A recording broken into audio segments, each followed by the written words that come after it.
We've got the guy who Democrats say could knock Bernie Sanders back on his heels in the Democrat primaries. He's 2020 candidate Pete Buttigieg.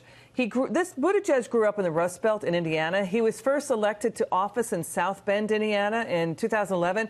Factories since the 70s there were getting obliterated out of existence. Jobs were vanishing.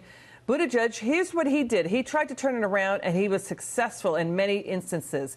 He demolished more than 1,000 abandoned homes. He attracted hundreds of millions of dollars in private investment for commercial development. He also didn't ridicule and make fun of other Americans or take them for granted the way Hillary did in 2016.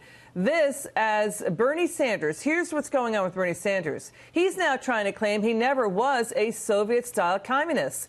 We're calling it the miseducation of Bernie, we guess. Now, Bernie is out with this storyline that, quote, he likes countries like Denmark and Sweden, that they do really well. And he's saying that, quote, that old Soviet Union, that's, quote, that's not my thing. And now he's going to claim, he says, to release 10 years worth of tax returns showing he's a millionaire off of capitalism. Let's bring in Republican strategist and Civic Forum PAC chair Ford O'Connell. Your take on Bernie here, Ford? I think he's engaging in a little bit of revisionist history. We've obviously seen videos of him praising Soviet-style breadlines and also praising the communist leadership of Cuba and Nicaragua, as well as his love affair with Maduro. But when he says what he's pushing via the Green New Deal and out-of-control taxing and spending is akin to Denmark and Sweden, that is just a complete and utter falsehood, because that is not what Denmark and Sweden did to turn around their economies. Okay, let's break down what Ford just is giving to you. To Ford's point, Bernie praised Soviet-style communism in the mid-'80s, saying, quote, it's funny, sometimes American journalists talk about how bad a country is, people lining up for food. That's a good thing. In those countries that basically the rich are getting the food and the poor people are starving to death. Basically, Bernie is saying the fact that they're on lines getting food, that's a good thing. Sanders also said this about Cuban dictator Fidel Castro. Watch. Everybody was totally convinced that Castro was the worst guy in the world, that all the Cuban people were going to rise up in rebellion against Fidel Castro. They had forgot that he educated their kids, gave them health care, totally transformed the society. You know, not to say that Fidel Castro or Cuba are perfect. They are certainly not. But just because Ronald Reagan dislikes these people does not mean to say that the people in their own nations feel the same way.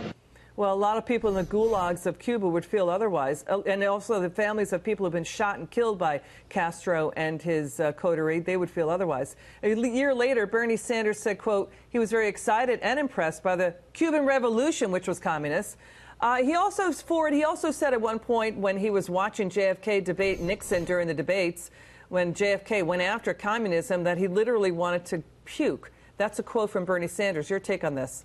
Well, obviously, he has a lot of political baggage and a lot to explain if he wants to get beyond the millennial base of the Democratic Party. Should he actually be the Democratic nominee for president? I just don't think he can shake that pass. But obviously, he's trying to do it by saying, really, what I'm talking about is more like Denmark and Sweden, which, of course, rings great bells with a lot of voters because they have a very good economy and a lot of people are very happy. But what has made Denmark and Sweden so successful is exactly the opposite of what Bernie Sanders is pushing, because they're talking about capping spending. They're not talking about a minimum wage. They're talking about abolishing the death tax. They're talking about abolishing the wealth tax. These are not things that Bernie Sanders is talking about. He's trying to pull a fast one. To your point, Sweden, they're saying we're pro-capitalism. We need capitalism to pay for our big welfare states. Here's a former prime minister of Sweden saying, hey, Bernie, we're not what you think we are. He's basically saying, watch this. Bernie Sanders was lucky to be able to get to the Soviet Union in 1988,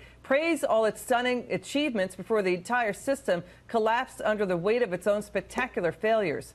I mean, to your point, Sweden is about reducing government spending, no minimum wage, capping public spending, no inheritance or wealth tax, right, Ford?